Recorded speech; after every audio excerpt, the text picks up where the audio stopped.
विद्यार्थी मित्रों, एक नवा प्रकरण तरफ आगळ वधीए। प्रकरण नंबर 8, रेडॉक्स प्रक्रियाओ। सौप्रथम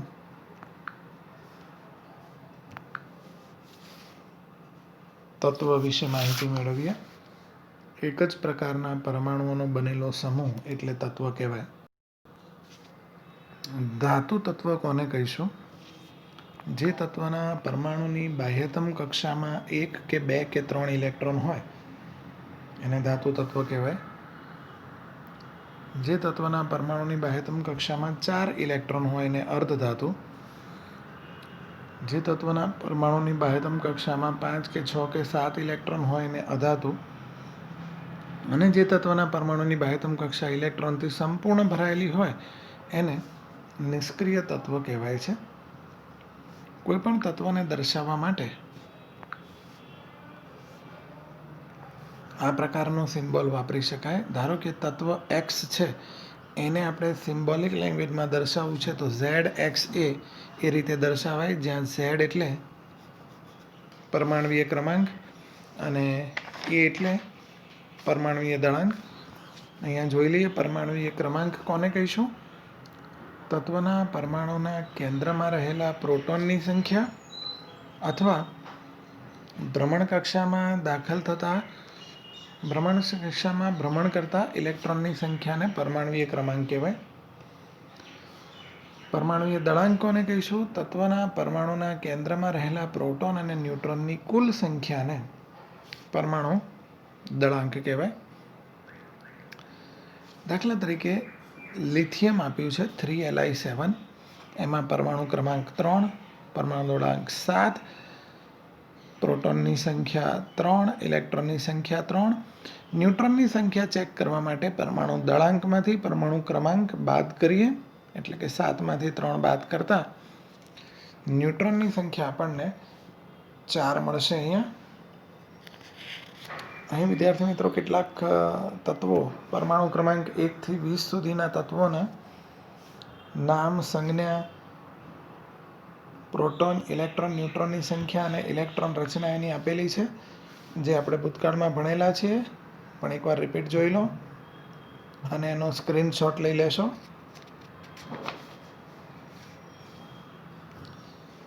ત્યારબાદ ઓક્સિડેશન કોને કહેવાય એ જોઈએ તો જનરલી રાસાયણિક પ્રક્રિયા દરમિયાન ઓક્સિજન ઉમેરાવાની પ્રક્રિયાને ઓક્સિડેશન કહેવાય। અહીં આપણે જોઈ શકીએ છીએ કે મેગ્નેશિયમમાં ઓક્સિજન ઉમેરાઈને MgO બને છે, એટલે આ ઓક્સિજન ઉમેરાવાની પ્રક્રિયા છે, એટલે એને ઓક્સિડેશન કહીશું। હાઇડ્રોજન દૂર થવાની પ્રક્રિયાને પણ ઓક્સિડેશન કહેવાય। ધારો H2S plus Cl2 gives S plus 2HCl। આ રિએક્શન દરમિયાન આમાંથી હાઇડ્રોજન રિલીઝ થઈ અને સલ્ફર બન્યો છે, એટલે આ પ્રોસેસને પણ ઓક્સિડેશન કહીશું। અધાતુ ઉમેરાવી, દાખલા તરીકે Fe વત્તા સલ્ફર ઇટ ગિવ્સ FeS। તો આમાં Feમાં સલ્ફર એટલે કે અધાતુ ઉમેરાઈને FeS બની છે, તો એને પણ ઓક્સિડેશન કહીશું। ધાતુ દૂર થવી, દાખલા તરીકે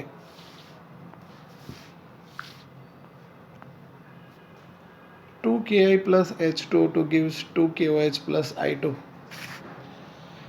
અહીં 2Ki માંથી I2 મળ્યું એટલે કે ધાતુ દૂર થઈ છે, તો એને પણ ઓક્સિડેશન કહીશું।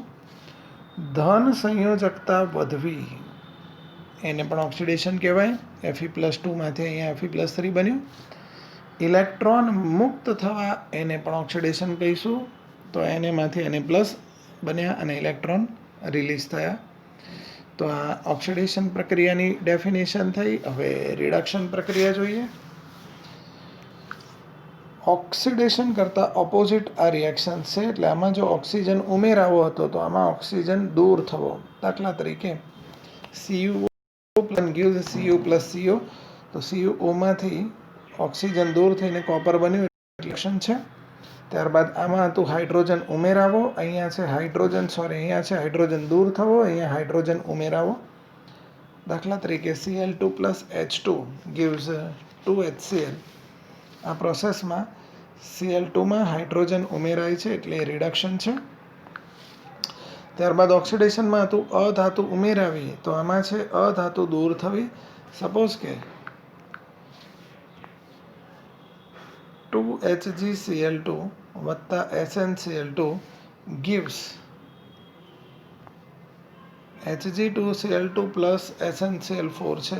તો આમાં HgCl2 2 મોલ છે, એમાં 4 અધાતુ છે, એમાંથી 2 અધાતુ થઈ, એટલે કે 2 ક્લોરીન દૂર થાય, એટલે અધાતુ દૂર થવી એ રિડક્શન પ્રોસેસ છે.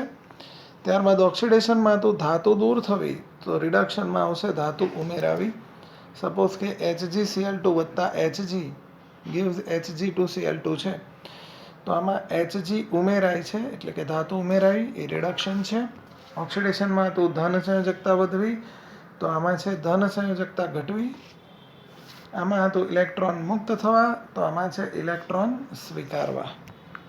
તો વિદ્યાર્થી મિત્રો, ઓક્સિડેશન અને રિડક્શનની ડેફિનેશન્સ આ પ્રમાણે આપી શકાય. એકવાર રિપીટ જોઈએ.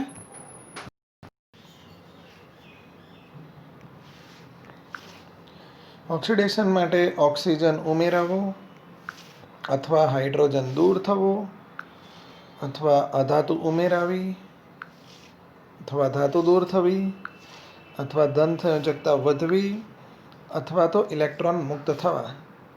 એ જ રીતે રિડક્શનમાં ઓક્સિજન દૂર થવો, અથવા હાઇડ્રોજન ઉમેરાવો, અથવા અધાતુ દૂર થવી, અથવા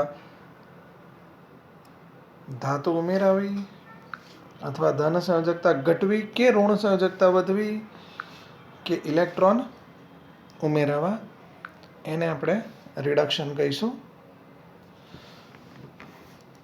હવે વિદ્યાર્થી મિત્રો, જે રાસાયણિક પ્રક્રિયામાં ઓક્સિડેશન અને રિડક્શન બંને થવી પ્રક્રિયાને આપણે રેડોક્સ પ્રક્રિયા કહીએ છીએ.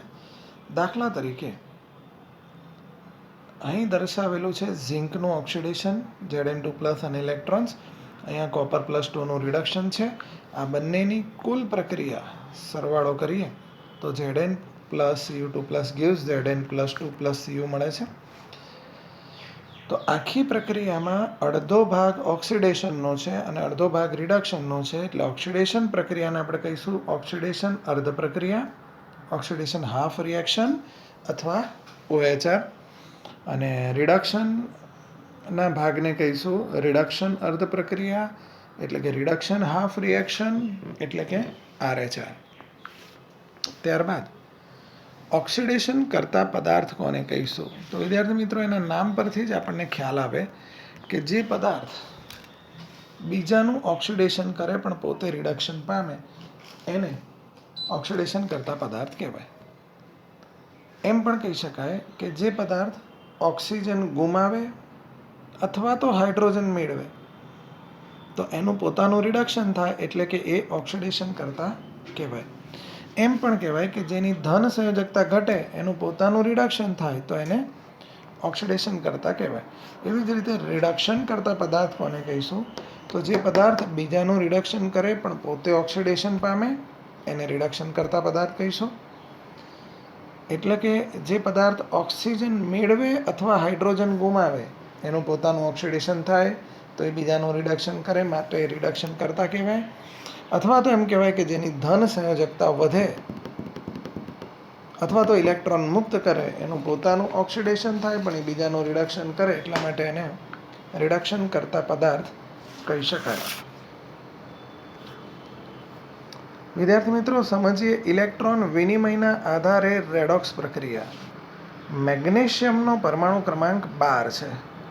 એની બાહ્યતમ કક્ષામાં 2 ઇલેક્ટ્રોન છે, જે એ સરળતાથી મુક્ત કરી શકે અને ધનાયનમાં રૂપાંતરિત થઈ શકે. એવી જ રીતે ઓક્સિજનની પરમાણુ ક્રમાંક 8 છે, તો એની બાહ્યતમ કક્ષામાં 6 ઇલેક્ટ્રોન છે, એટલે એ 2 મેળવીને અષ્ટક પૂર્ણ કરી શકે, જે અહીંયા રિએક્શનમાં બતાવેલું છે.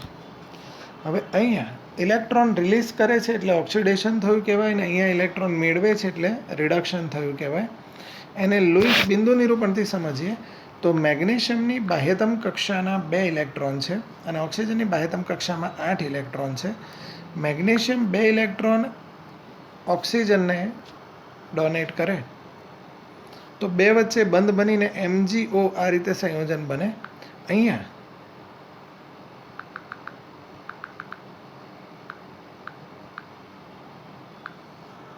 બે મેગ્નેશિયમ પરમાણુ અને બે ઓક્સિજન પરમાણુ લઈએ તો 2MgO બને.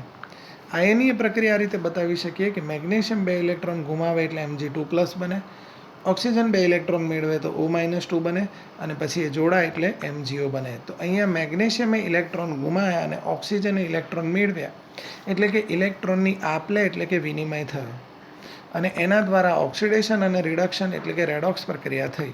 તો આ સમગ્ર પ્રોસેસને ઇલેક્ટ્રોન વિનિમય દ્વારા રેડોક્સ પ્રક્રિયા કહી શકાય.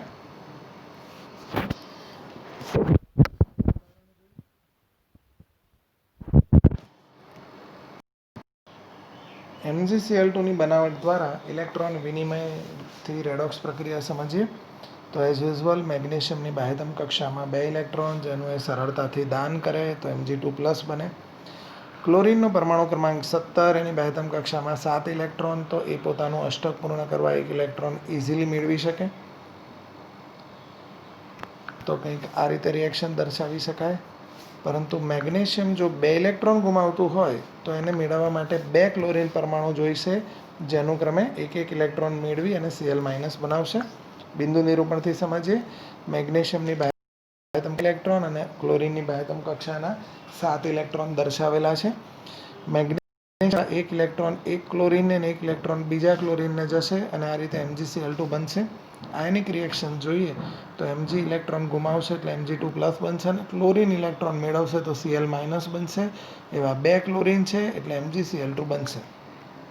તો અહીં ઇલેક્ટ્રોન વિનિમય થયો, મેગ્નેશિયમે ઇલેક્ટ્રોન આપ્યા અને ક્લોરીન દ્વારા ઇલેક્ટ્રોન મેળવાયા. તો ઇલેક્ટ્રોન વિનિમય દ્વારા રેડોક્સ પ્રક્રિયા આ રીતે સમજાવી શકાય. હજી એક ઉદાહરણથી સમજીએ. એલ્યુમિનિયમ ક્લોરાઇડની બનાવટ દ્વારા ઇલેક્ટ્રોન વિનિમયથી રેડોક્સ પ્રક્રિયા સમજીએ. એલ્યુમિનિયમનો પરમાણુ ક્રમાંક 13 એની બાહ્યતમ કક્ષામાં 3 ઇલેક્ટ્રોન છે એટલે સરળતાથી ગુમાવે તો એની રિએક્શન થશે oxidation reaction. Aluminium gives Al+3 electrons. ક્લોરીનનો પરમાણુ ક્રમાંક 17 એની બાહ્યતમ કક્ષામાં 7 ઇલેક્ટ્રોન, એને અષ્ટક પૂર્ણ કરવા 1 ઇલેક્ટ્રોનની જરૂર છે તો એ સરળતાથી મેળવશે. અને એ એલ્યુમિનિયમ દ્વારા 3 ઇલેક્ટ્રોન ગુમાવાયા છે તો ક્લોરીન દ્વારા 1 ઇલેક્ટ્રોન મેળવાય તો એવા 3 ક્લોરીન થશે તો એલ્યુમિનિયમ દ્વારા ગુમાવાયેલા ઇલેક્ટ્રોન મેળવી શકાશે.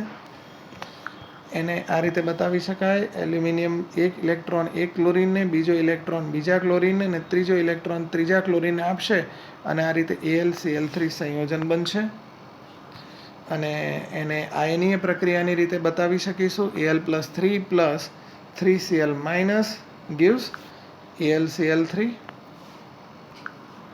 તો વિદ્યાર્થી મિત્રો, ઇલેક્ટ્રોન વિનિમય દ્વારા રેડોક્સ પ્રક્રિયા આ રીતે સમજાવી શકાય.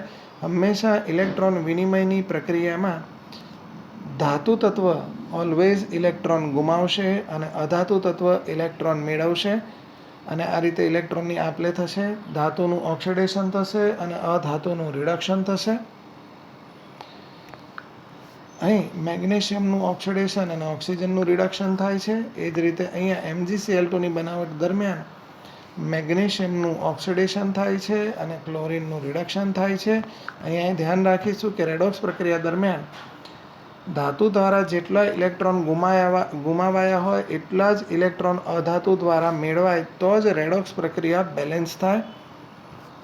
એ જ રીતે અહીંયા એલ્યુમિનિયમ દ્વારા ઇલેક્ટ્રોન ગુમાવાય છે અને ક્લોરીન દ્વારા ઇલેક્ટ્રોન મેળવાય છે. પરંતુ એલ્યુમિનિયમ દ્વારા 3 ઇલેક્ટ્રોન ગુમાવાયા છે અને ક્લોરીન દ્વારા એક જ ઇલેક્ટ્રોન મેળવાતો હોય તો એવા 3 ક્લોરીનની જરૂર પડે અને એ રીતે ઇલેક્ટ્રોનની આપલે એટલે કે ઇલેક્ટ્રોન વિનિમય સંપૂર્ણ બને.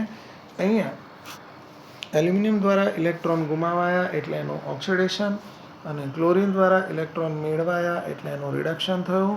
તો અહીંયા ઇલેક્ટ્રોનની આપલે એટલે કે વિનિમય દ્વારા રેડોક્સ પ્રક્રિયા સંપૂર્ણ થઈ. ઇક્વેશન આ પ્રમાણે જોઈ શકાય. Al+3 3Cl- will gives AlCl3. એ જ રીતે આનું આઈની ઇક્વેશન જોઈશું Mg+2 gives MgCl2 અને અહીંયા આઈની ઇક્વેશન જોઈશું Mg+2 O-2 gives MgO. તો વિદ્યાર્થી મિત્રો, આ રીતે આપણે ઇલેક્ટ્રોન વિનિમયના આધારે રેડોક્સ પ્રક્રિયા સમજી શકીએ.